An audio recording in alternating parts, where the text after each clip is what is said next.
मुझे यीशु की प्रभु यीशु क्रिस्त में प्यारे भाइयों बहनों, नव जीवन का संदेश इस शीर्षक के अंतर्गत प्रतिदिन का ईश्वर का जीवंत वचनों को सुनने के लिए, समझने के लिए, उन वचनों को ग्रहण करते हुए उन वचनों के अनुसार जीवन बिताने की शक्ति, सामर्थ्य, कृपा, अनुग्रह मांगने के लिए और एक सुंदर क्रिस्तीय जीवन बिताने की विशेष सामर्थ्य और कृपा मांगने के लिए मैं आप सभी लोगों का हार्दिक स्वागत करता हूं।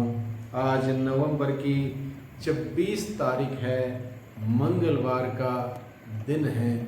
आज के दिन में प्रभु का वचन हम सबों को मनन चिंतन करने के लिए दिया गया है। संत लूकस के द्वारा रचित सुसमाचार अध्याय 21 पद संख्या 5 से 11 का प्रसंग है। इस प्रसंग में हम लोग देखते हैं प्रभु यीशु मसीह मंदिर के विनाश के बारे में बताता है और उससे पूर्व क्या क्या बातें घटित होने को है, इन सभी बातों को लेकर हम सबों को सचेत करता है, सावधान रहने के लिए बताता है और हमें आखिर करना क्या है। इन सभी बातों पर हमारा ध्यान आकर्षित करने के लिए प्रभु अपने वचनों के द्वारा हम सबों से बातें करता है। आज के दिन में कलीसिया संत जॉन बकमन्स की स्मृति मनाती है। संत जॉन बकमन्स वेदी सेवकों के संरक्षक संत हैं। इस संत ने अपने सुंदर पवित्र जीवन के द्वारा प्रभु की सेवा की, प्रभु के लिए अपने जीवन को अर्पित किया और अपनी सेवा के द्वारा बहुत सारे लोगों को प्रभु के नज़दीक आने की प्रेरणा का स्रोत वो बने। आज के दिन में उनकी मध्यस्थता पर विश्वास करते हुए हम प्रार्थना करें। विशेष रूप से सभी वेदी सेवकों के लिए हम प्रार्थना करें कि वे वेदी की गरिमा जान सकें, वेदी की पवित्रता मान सकें और इस पवित्र वेदी पर प्रभु की सेवा बड़े प्रेम और उत्साह और उल्लास के साथ करने वाले बन सकें। आज के वचनों को हम लोग समझने की चेष्टा करें। आज के सुसमाचार में प्रभु हमें मंदिर का विनाश तथा अंतिम समय के बारे में बताता है।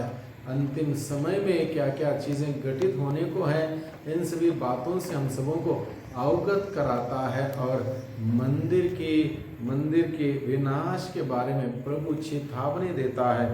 प्रभु यीशु मंदिर में शिक्षा दे रहे थे। प्रभु के शिष्य मंदिर के सुंदरता का बखान कर रहे थे। उस वक्त प्रभु ने मंदिर के विषय के बारे में बताया कि मंदिर किस प्रकार से, इस मंदिर जो सुंदर दिख पड़ता है, आकर्षक दिख पड़ता है और लोग जिसकी तारीफ करते हैं और जिस मंदिर में प्रभु यीशु मसीह लोगों को शिक्षित कर रहे थे, वही मंदिर किस प्रकार से एक दिन गिरा दिया जाएगा, जिसका एक पत्थर दूसरे पत्थर पर पड़ा हुआ नहीं मिलेगा। इस प्रकार से एक प्रकार की बर्बादी की बात, बर्बादी के संकेत और साथ ही साथ अंतिम समय में किस प्रकार से एक प्रकार का उथल पुथल होने को है, इन सभी बातों को लेकर प्रभु आज के दिन में बातें करता है।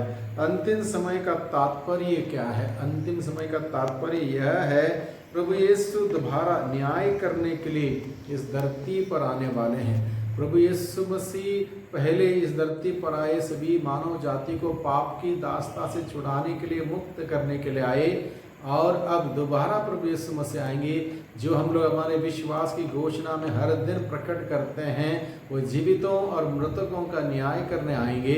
जब वो जीवितों और मृतकों का न्याय करने दोबारा आएंगे, उस वक्त के लिए अंतिम समय की संज्ञा दी गई है और उस वक्त क्या क्या घटित होने को है, इस बारे में भी हम सबों को सचेत किया जा रहा है कि हम सभी इस प्रभु के आगमन के लिए हम सभी तैयार रहें। उस वक्त क्या क्या भिन्न भिन्न प्रकार की चमत्कार, चिन्ह चमत्कार या प्राकृतिक आपदाएं होंगी, इन बातों को हम सबों को बताया गया है। मुख्य रूप से युद्ध, राष्ट्र के बीच में, देश के बीच में युद्ध घटित होना, प्राकृतिक आपदाएं घटित होना, जगह जगह पर प्राकृतिक रूप से भूकंप, अलग अलग प्रकार के अलग अलग प्रकार के प्राकृतिक आपदाएं जो हम लोग सुनते हैं प्रतिदिन। और तीसरा है विश्वासियों पर अत्याचार होना।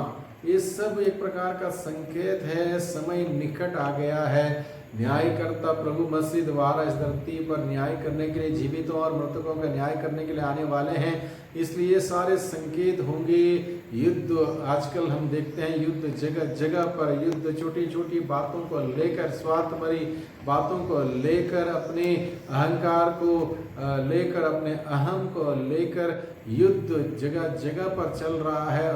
और उस युद्ध के वजह से कहीं लोग मारे जा रहे हैं, कई प्रकार का नुकसान हो रहा है। और साथ ही साथ हम लोग प्राकृतिक आपदाएं हम लोग देखते हैं जगह जगह पर, किस किस प्रकार से प्रकृति अपना एक प्रकार का प्रकोप व्यक्त कर रही है, भी हम देखते हैं।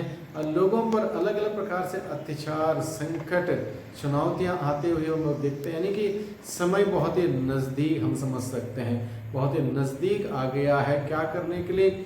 जागने के लिए, सतर्क रहने के लिए, सावधान रहने के लिए, प्रभु के साथ जुड़े रहने के लिए समय आ गया है। इसलिए प्रभु आज के दिन में अपने वचनों के द्वारा हम सभी लोगों को सावधान रहने के लिए, सचेत रहने के लिए, जागते रहने के लिए, प्रभु के साथ विश्वास में बने रहने के लिए, विश्वास का जीवन जीने के लिए, प्रभु के मूल्यों के अनुसार, सिद्धांतों के अनुसार जीवन व्यतीत करने के लिए हम सबों को प्रभु बुलावा देता है। और साथ ही साथ प्रभु हम सबों को इस बात से भी सचेत करता है, झूठे नबियों से सावधान रहने के लिए। झूठे नबी गुमराह करेंगे लोगों को, अलग अलग तथ्यों को, अलग अलग प्रकार के सिद्धांतों को प्रकट करते हुए लोगों को डराएंगे, धमकाएंगे और गुमराह करेंगे।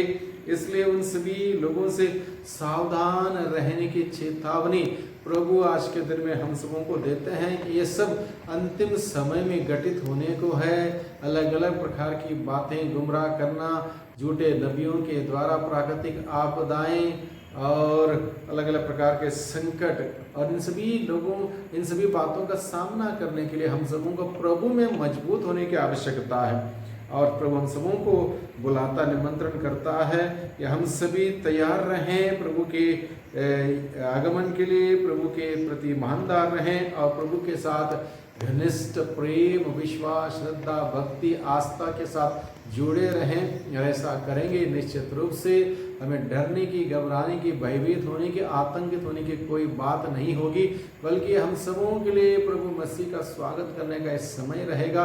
इसलिए भाइयों बहनों, इस बात की गहराई तक हम जाएं, इसको समझें, दिल में रखें इन बातों को, उसके अनुरूप एक उचित, सुंदर, क्रिस्तीय जीवन बिताएं, एक शुद्ध, पवित्र जीवन बिताएं, जिससे कि हमारे जीवन के द्वारा निरंतर प्रभु की महिमा हम सभी देख सकें, प्रभु की महिमा हम सभी कर सकें। वही प्रभु हम सबों पर अपनी बहुतायत की आशीषें, बहुतायत की बरकत निरंतर बरसाते रहें।